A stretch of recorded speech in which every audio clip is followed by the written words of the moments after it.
आ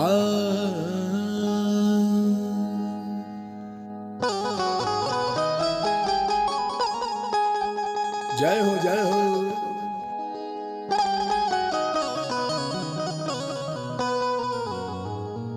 अरे जियो मास्टर।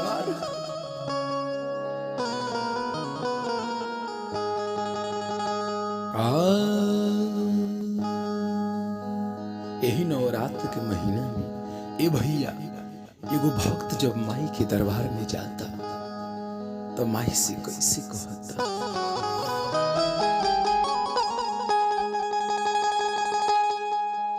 हरे की सरदा भवानी रखो सभा बीच पानी,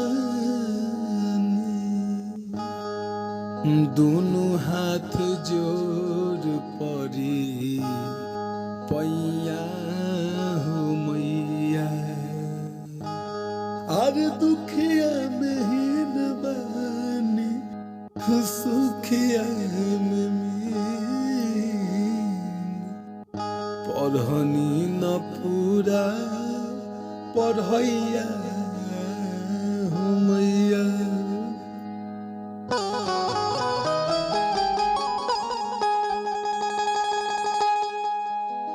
ए मैया तनी यही नवरात्र में अपने बेटा के ऊपर इतना आशीर्वाद दो कि सब संकट मिट जाए और हमेशा तार लाली जय जयकार रस। कैसे कहता कि लाले चुनरी